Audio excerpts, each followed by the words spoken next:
Ladies and gentlemen, welcome back to the Wealth and Wisdom Show.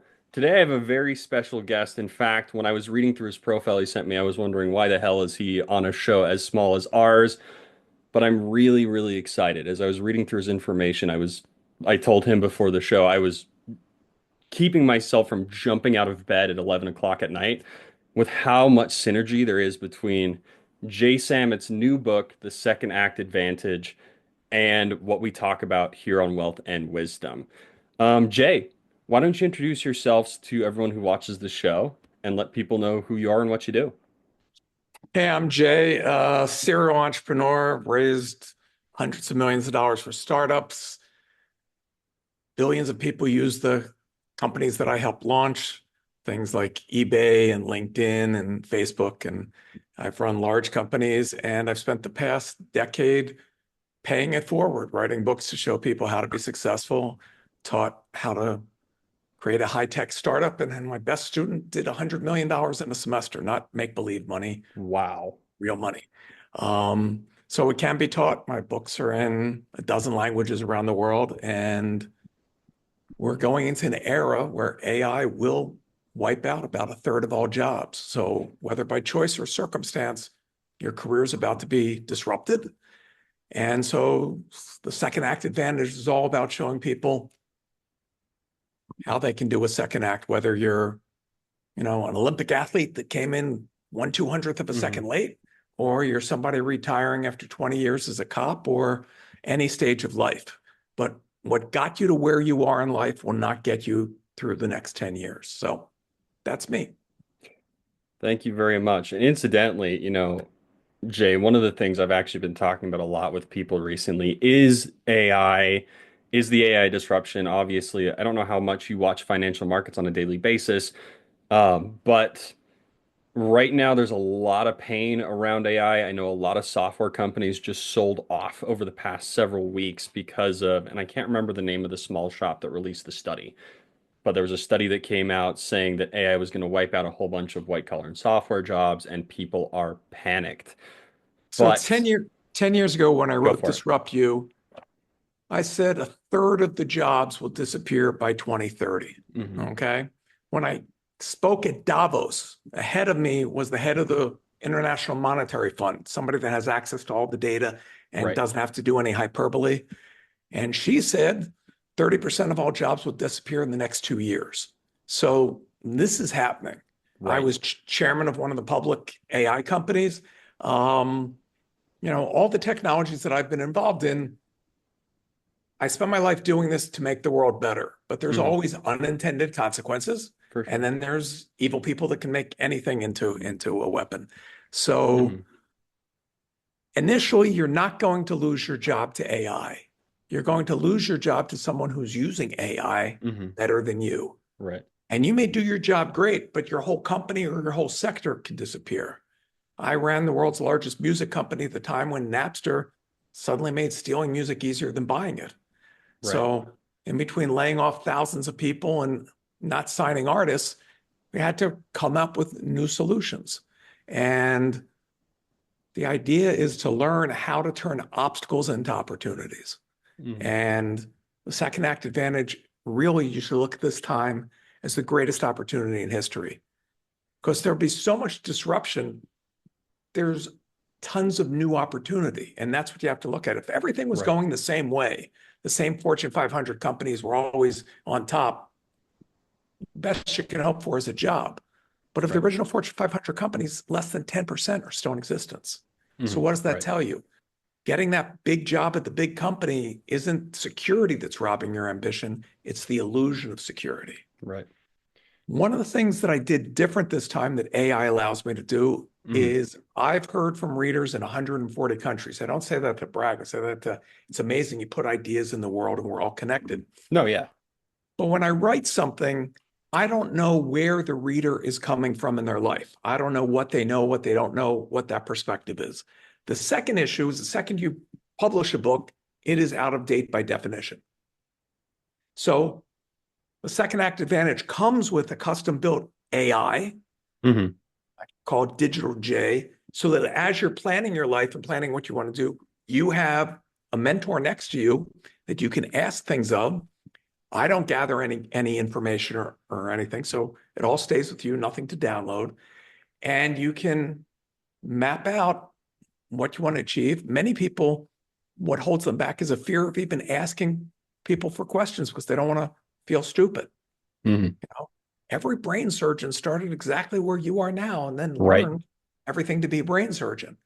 Now we have the tools that can help us learn quicker, faster. Can I want to ask a question. I want to dig a little bit deeper on something you just said. You said Sure. the second that you publish a book, it's out of date, which I think I have an idea of what you mean by that. I want you to expand on that a little bit because I think it means a lot, especially in the age of AI. So Of I'll give you a great Go example. for it. There's so much going on in AI and so many tools and every day's a different thing. I synthesize down and have a chapter that lists the 100 tools that are best for launching a business, a side hustle, whatever it is you Right. want to do, so you don't have to hire employees. And it explains what they are. But every day, there's a possibility that a new person disrupts one of them. So you could go into Digital and J and say, I've been using Canva. Is there something newer and better? Right. And so my team will keep that up to date. Mhm. And all of the information is coming from my point of view. I wrote column for the Wall Street Journal. I wrote column for Fortune magazine, Wired. So all of the articles, all of the hundreds of speeches, it's been trained on me, not on Twitter conversations. So my big fear of the problem with the way most LLMs were trained is they took conversations that they could scrape online. Well, if you've been on a Twitter war, you see it quickly dissolves into a bunch of horrible language and racist tirades. That's not going to happen with Digital J, Right. right? And the funny thing is, I'm in the middle of doing podcasts and press interviews on this book, but I'm steering the press to Digital J. Interview Digital J, because Digital J gives much better answers than I do. Now, this isn't me being humble or patting the AI team on the back. This is, I may have known a great anecdote, a factoid, Mhm. something inspirational, but I don't remember everything that I've said for decades. Right. So when I type in a question to digital AI of what I think somebody will ask, I look at the answer and go, oh my God, that is such a good answer. I wouldn't be able to answer it as well as it does. Right. And that's one of the nuances that I discovered in this process, that AI of just my own information can help me recall better than the meat puppet that's in my skull. No, absolutely. And I can actually I can confirm that. I mean, obviously here on Wealth and Wisdom, we're mostly economics and investment is mostly what we talk about. But I remember one of the things that shocked me, and this happened literally last night as I was putting this outline together. I was working on another project beforehand on Bitcoin and Perplexity, the one that I use. I've trained it pretty well, I think. It gave me, aside from the math I'd already done around betas and stuff like that, it gave me a range where it's like, no, you're on base here based on previous information that I have and previous information that's been fed to me. Bitcoin's in this to this range. And so you can get these tools to the point where they're pretty accurate. But I'm with you. I mean, you open ChatGPT right out of the box and it's Oh, it's a mess. past past performance in a world that's dynamic and using that to predict the future, you're doomed for failure, Tyler. Mhm. That's not how it goes. I got into Bitcoin at $10. I know the original guys have been Right. around. I also built a coin that's used by the 20 largest financial Mhm. institutions you haven't heard of because you can't get it. It's not about the value. It's about cross-border settlement. Right. So the banks could settle in a matter of seconds as opposed to days. And Goldman Sachs did an analysis of it, and it saves the banks $1 billion a year.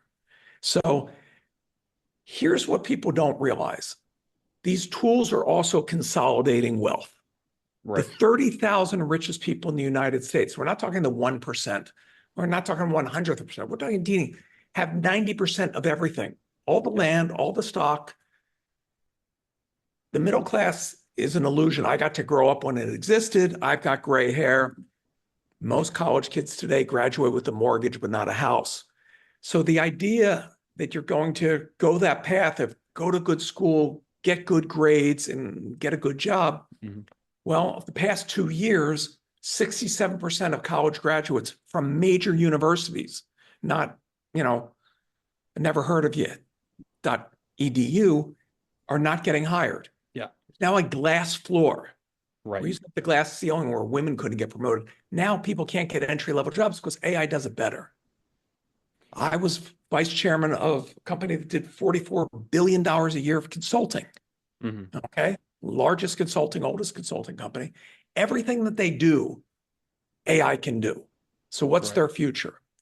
So I'm looking at this. Government's not going to come and solve it. No. Universal basic income, I can disprove in under 60 seconds to anybody. So if you stay doing what you're doing, you'll get run over. And if For we sure. allow society to have massive unemployment when the debt of the US is 123% of GDP, society collapses. Yeah. So this is my way of throwing a life raft to those people that want to help themselves. And my previous book was called Future Proofing You. I took a homeless immigrant, mentored him 1 day a week for a year, gave him no capital, didn't tell him what Mm. business to start. He had to start something that took no money. He didn't have an education, Right. gave him no business connections. Spoiler alert, if you're going to read Future Proofing You, he went from homeless to self-made millionaire in under a year. And it Wow. maps out step by step. Now, I don't do these books to sell, here's a course and here's Right. consulting. Here's anybody that takes money from people in need is an asshole. Okay. I'm looking at that. I've been blessed. I learned a pattern. If you would have told me growing up as a lower middle class kid that dozens of friends would become billionaires and household names, I worked with Steve Jobs and Bill Gates and Spielberg and Hmm. Geffen and, on and on and on. I tell you, we're nuts. Right. But you notice a pattern that they do that everybody else doesn't. The pattern can be taught. And unless we get more people working on solving problems, and that's what makes money. Anybody that tells you entrepreneurs sell things is missing the point. They Mm. solve things. Yes. Nobody ever went into a store to buy a quarter-inch drill bit because they wanted a quarter-inch drill bit. They wanted the whole. Yeah. This was a tool to make that whole. And so there is so much change, and there are so many new tools that can solve things that nobody could do before. Mm. You have the opportunity to just focus on something, and you're going to get hit with having to deal with this. Why not get ahead of it? No, 100%. If I can again add a little bit of testimony to what you're saying right there, the last two gigs I got, because I've had a full-time job for a while, but the last two gigs I got had nothing to do with my degree path. Sure, it happened to contain the research I did in the last 2 years of my undergrad, just kind of on my own, but it was the writing I did for Wealth and Wisdom that caught, Jeffrey Glussman and BDIC's attention. It was the same thing that caught Austin Yun and the Global Coalition on Crypto Taxation's attention. It wasn't my degree. And I think this is one of the really interesting things, not only that your book brings up specifically for older generation, but for new people too. It's like, in my experience, and you even mentioned this, I think there's a quote in there that says AI is a force multiplier. So if you're a person who was a negative draw on a company already, your negative draw is now much bigger.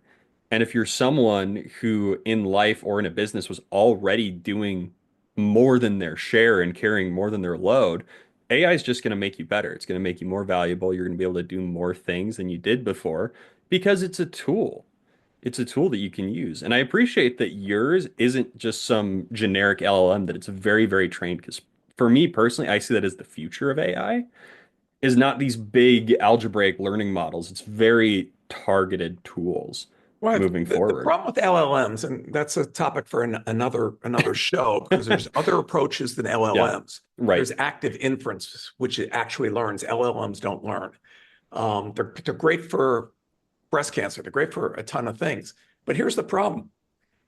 As you keep on sucking in more stuff, we didn't freeze human knowledge or the internet in a clean box. Right. So the mistakes, the AI slop, which is now being multiplied, you know, this year I'm releasing a book competing against 2 million AI written books that have nothing Right. new in them. Okay. Right. So those mistakes get multiplied until the larger the model, the less accuracy you're getting. Right. So that's the big problem. But what you can do is focus on how to learn, creativity, collaboration, how to look for and understand holes in the market, Mhm. not from an investing standpoint, from what you can do. Right. So there are specific careers that need a specific degree. I really don't want to have a doctor that didn't go through med school. Um, uh, but for most of what a liberal arts education should have been was exploring your place in the universe and why are you here and Right. how did we get here and where would you like to take things? When I was in college, as graduation was coming, and my parents wanted originally, you have to be a doctor. Look at blood, I faint. So then your choice is you have to be a lawyer. I Right. said, I don't want to do homework for the rest of my life. And Right. I got a full scholarship to one of the top law schools. I didn't go, but I was obsessed with how did all the people that you look up to, how'd they get from where I am, because we were all at the same spot, to where they are? Right. And because I was editor of the paper, I started interviewing all the big celebs that came to campus. And the pattern that emerges, there is no pattern. All right. You fail forward because every Right. time you fail, there's two outcomes. You either learn or you earn, but either way, you're propelled. Right. And so the biggest apps you use, the biggest billionaires, invariably the first companies failed. VCs, I've been up Sand Hill Road so many times, for so many companies. VCs would prefer a second time entrepreneur because you've learned some rookie mistakes on Right. somebody else's dime. But Right. here's what's happening now that's fundamentally changed. In 2025, last year, $189 billion was given out by VCs. 83% went to 3 companies. So you're not getting your money that way. Right. IPOs, Microsoft IPO'd, it was to raise a couple $100 million. Right. Okay. Nowadays, seed rounds are a couple $100 million. So you have crowdfunding, you have many other tools, but you better figure out these pieces Mhm. before you get capital involved, because the length of time and the patience of capital right now is a nanosecond. No, I think it definitely is. And I'm going to ask you here a question just to pick your brain a little bit. Obviously, I live in Utah, where the whole shtick right now is VC funding. There's I can probably throw a stone and hit a VC fund here. There's tons of them, right? I actually wanted to work for one. I tried to go work for Convoy out of college because I'm a huge nerd for finances. But one thing that really struck me, Jay, and I'm curious to hear your opinion on this, is when I was in my VC classes and when I was doing kind of these VC analyses on my own, a lot of these companies, they lack that factor you talked about. So obviously, working in startups as long as I have now, you're really aiming at something that doesn't exist. You're aiming at a pain point that no one's solved yet. And a lot of the companies that would come through my classes and would I'd be looking at, they didn't have that edge. They were doing something that somebody else had already done. So I'm curious, and specifically, the one thing that I noticed too was they were slapping AI on the end of everything, as if Oh, it well, was a patch for that, you know? that whatever the new buzzword suddenly goes in everybody's deck. Right, I was once I was head of a company in the UK, and the chairman said, "You got to meet with this guy." They went to Eton together or Oxford or somewhere, and this was around the year 2000 when the internet suddenly took off, okay? And I'd been on the internet before you were born. I started in 78, okay? So this guy comes in, well, we're going to be the first health club. We've got a health club in Manchester, and it's internet to the health club that's in London, and there's internet. And I'm going, what do you mean? Well, we got internet. Well, what are you doing with the internet? Well, we got it. Yeah. You know, and how many idiots were trying to tell you what they were going to do, you know, with any individual thing. Right. Tombstones.com. Yeah. Shipping tombstones really sounds like a great business. But what is the challenge? And I don't want to disparage any of the VCs in your neck of the woods, but people that made their capital from something other than a unicorn, a startup that went from 0 to billion, Right. do not know how to invest in startups. There's a reason why all your successful VC firms on the planet are in one little road in California. It is a culture of risk capital, Right. and the LPs trust that risk capital. And the farther you get from that, there isn't the culture. Right. Even your greatest startup nation, you know, Israel, that, you know, I get in a cab there. If somebody knows who I am, the cab driver, the Uber driver's pitching me a startup, you know, and he's got 3 of them in his pocket. When they get to a certain size, first thing they do is open an office in California. Right. Because it's a culture. It's also the type of employees you will find that are serial risk takers. Mm-hmm. But we diverge. So in second act advantage, I don't focus on people trying to do those massive capital raises. Of people retiring in this country, 50% have a negative net worth. Okay. Social Security probably won't be around by the time you're my age. Yeah. So no one's giving you a safety net. Right. Okay. Added to the fact that we have an aging world, Mm-hmm. there's not going to be enough young workers to sustain the social systems in the countries that give you great social systems nowadays. Right. They're falling apart. But yet, as I tried to show in my last book, anyone can make $1 million. That's not a challenge. We're taught not to. We're literally taught. Your parents didn't want you to suffer, didn't want you to feel pain, didn't want you to fail. You know, they tried to set you on the safe path, which Mm-hmm. may have been a safe path in 1970 or 1950 or whatever. Right. Okay. That path doesn't work. Right. No, it definitely does. And we're gonna shift over Okay. in just a second to talk more about a couple of the points of your book. 'Cause there's some really good ones I want to get into Okay. before we run out of time, but Go to it. we still got time. But something just to point that out for people watching at home, you can see this happening in real time. I remember as a, let's see, it was a junior in my international trade class. We watched Peter Zion give a lecture. I think it was at Columbia University, but I don't remember where. If I can find it, I'll share it in the comments here. But he brought this up. This is happening in areas of Asia right now. You go to places like South Korea, Japan, China, they're experiencing this rapidly because they industrialized much faster. And so what's taken us, what is it? Let's see, 80 years to get to this point where social safety nets and all the safety's fallen up from beneath you. It's happening now for them 40 years later. Um, we're gonna Well, move, imagine go you're for it. India where there's only one college major. Right. Yeah. You're going to, you know, you're going to learn. You're not going to study liberal arts. You're going to learn coding. Yeah, you're learning Okay. software. Yeah. AI does it. Okay. What happens to the GDP of a fast growing nation? Mhm. I sat on a board with somebody that's on the board of Foxconn. That's who makes your iPhones, your Right. PlayStations, amazing factories. They have 9 lights out factories. And I asked them, what's a lights out factory? The lights are out because there's no humans in the factory. Yes. This isn't science fiction.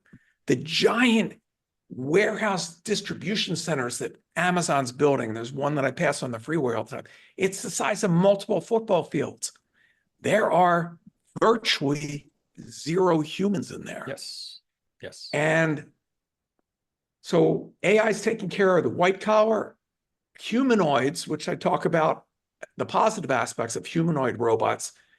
Most households will be able to afford one within the decade. And let me explain that because it sounds expensive. They'll be about $30,000. And you go, well, I can't afford that. You also can't afford a jackhammer when you want to put in a new driveway and you need to borrow it for the weekend. So you go to Home Depot and you rent it for the day. Well, a $30,000 robot will cost you about $4 an hour. Right. Well, at $4 an hour for something that can work 24/7, doesn't need a pension, doesn't need sick days, doesn't need, how many warehouse jobs, how many jobs can it do? And the reason why they're making humanoid robots, that's not the best form factor for doing something specific. There's robotic arms that have been making cars forever. That's the best form factor to replace a human form in any job that presently exists. Every workplace was designed for a biped to get in there and flip a burger. Right. There's a McDonald's not far from me that has 0 employees. It's completely automated. There's That's completely automated crazy. Starbucks, okay? Before you were born, here's the old guy with the white beard talking again.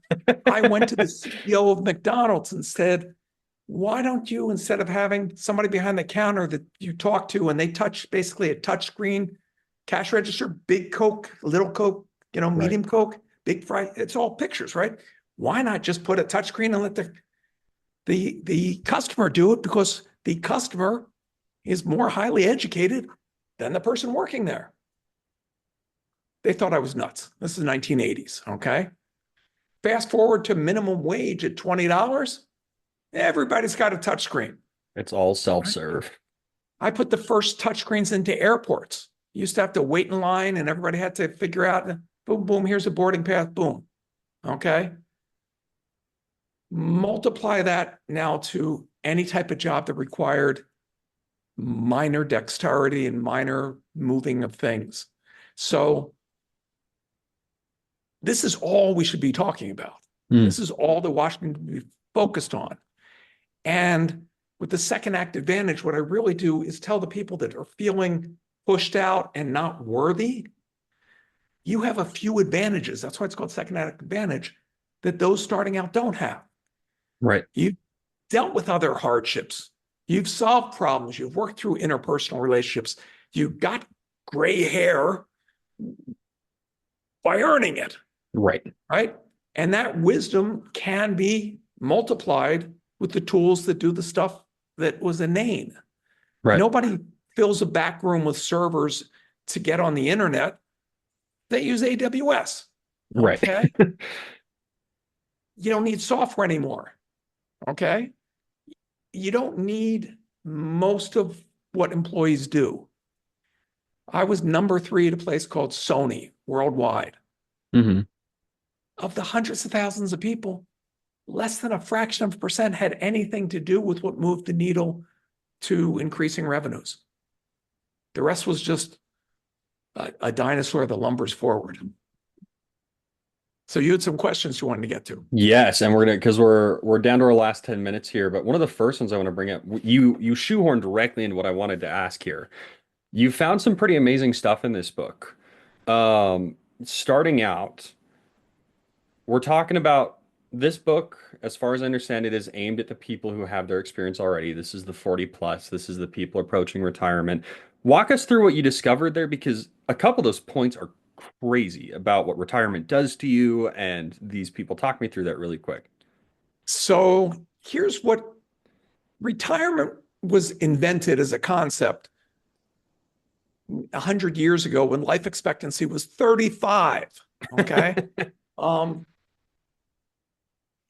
You retired at 65 was the old thing. Yeah, most people had a week's worth of plans. I'm going to see Paris, or I'm going to sort my fly fishing collection or something. And then within 3-4 years, they die. Right. If you make it to 60 today and AI is curing cancer and most of the things that kill us, you're most likely going to then make it to 90. which means your second act will be longer than your first act. You have a second time to have a whole second career. But if you just stop and do that leisure thing, you lose a third of your short-term memory in the first 12 months. Okay? Your body will atrophy. Your self-esteem was tied to your job. Your social network was tied to your career. Everything about you was focused on that. And when you take that away and you lose identity, you lose purpose. Studies showed the most important thing for longevity isn't diet or exercise. It's having a purpose, what the Japanese call ikigai, a reason to get out of bed in the morning. And there are people that I talked to in the book that are, 100 and make me feel like I've wasted my life with what they're doing and the energy. Most of what we thought, we do not get decrepit because we got older. Most of it's what we don't listen to our body. I'm also not a hypocrite for those that are just hearing the voice. I don't look like Schwarzenegger. My favorite foods are pizza, pasta, and pastrami. So Nice. me giving health advice seems a little bizarre, but I looked into all the research that's happened since I got out of school, and most of what we're taught was wrong. I bet your mom didn't tell you that you'll live 6 years longer if you have at least 2 orgasms a week, okay? Having a dog, you will live longer. So I went through, and there's 9 things that'll give you an extra 28 years of living that take little or no effort. Half of them you can do while you're asleep. Intermittent fasting, autophagy. Our body has a way to cure cancer, and we haven't been listening to it. Again, this isn't a lunatic with the looking at astrology. This is what in 2015 the Nobel Prize went for. Right. And we're not sharing this. The food pyramid I was raised on should have been called the lobbyist pyramid because it was all lobbyists that changed what the science said. So I was raised on sugar, and fat. Yeah. Enjoyed it, but paying the price now. When I was sitting on my butt writing this book, the least active, I mean, not even walking, not doing anything, but I was doing the intermittent fasting. I went down to below 10% body fat and a 6-pack, first time in my life. Wow. This is a guy who doesn't exercise. 10,000 steps, somebody pulled that out of their ass. Anything more than 7,000 steps, nice, it's good for you. I'm not telling you not to. But 7,000 is where you stop seeing any more incremental benefits. So putting this, you got to go to the gym this many hours, you got to do this, you got to, that turns people off from even trying. Yeah. When just making sure you stand up each hour. I'll tell you an old timer thing I do. I got the streaming music services, but when I'm painting, I put on a CD. Why? Because it stops. So I get up, and that tells me for 5 minutes, stretch, walk around, give the back a support. I mean, I could go on and on, but yeah, so we cover that. We cover, is this the best place to live? Love America, it's a great country, but for some people that can't cut it financially, you can actually live not cheaper, you can live better and for less money in other countries that have better healthcare, better climate, better safety. So how to do geo arbitrage, how to set up nonprofits. If you want to build a legacy, if you want to solve some problem, there's amazing stories in the book of people. The guy went to Jiffy Lube to get his oil changed, and he's sitting there reading a old National Geographics, and he was a retired civil engineer, and he sees that during the rainy season in Africa, river floods, they can't get to the village, can't get to schools, can't get to hospital, so they have a rope, and they try to hang across the rope to do this over floodwaters. He goes, I can build an Indiana Jones rope bridge, lickety split. For some insane reason, he got a plane ticket, went over there, didn't know anybody, and built this bridge. Saw the impact, set up a 501c3 nonprofit, Bridges to Prosperity. He's built hundreds of these, connecting millions of people and changing the trajectory of their lives. We all have the power to make a global difference. So stop being told that you can't. And if you want to find joy, I hide that in there. People don't buy books for happiness. They buy books for success. But joy comes from solving for others. Solve for 5 people, you have friends. Solve for 1 million, you make a bundle. Solve for 1 billion, you change history. You're 1 click from 6 billion people. Why wouldn't you want to use that power for something more than dancing cats? we're down to our last 3 minutes here, but I think that's a great place to end off. And I know that we Okay. haven't talked about the book like in nitty-gritty detail. At some point down the road, everyone who's watching, I'm gonna buy this book. I'll read through it. I'll share my thoughts. I'll send a link. It's on Amazon, I assume. I'll put an Amazon link in this episode so you can go find it. The Second Act Advantage, go get it. But I think that was a great way to really sell what you're offering here. Everyone Um, at home, the world is changing rapidly. That's true. But, and as Jay Samit here, I 100% agree with him. That doesn't mean you have to just roll over and die. And it's tools like this Sec Advantage. You said it's AIJ is the name of the Digital J is what we call digital the J. AI. You can call it Um, whatever you want. um, Tools like that are moving the world forward. So thank you all so much for listening. Buy the book. Go take a look at it. Like I said, I'll be doing it soon in the future too. And Jay, thank you so much for taking the time to hop on Wealth and Wisdom. A pleasure. Thanks for having me. And thanks for hanging around, everybody that listened. You can find me at jsamit.com or anywhere on social media. And I'd love to hear what you're doing with your second act. Wishing you great success. All right. Thank you, everyone. Talk to you later. Bye, everybody.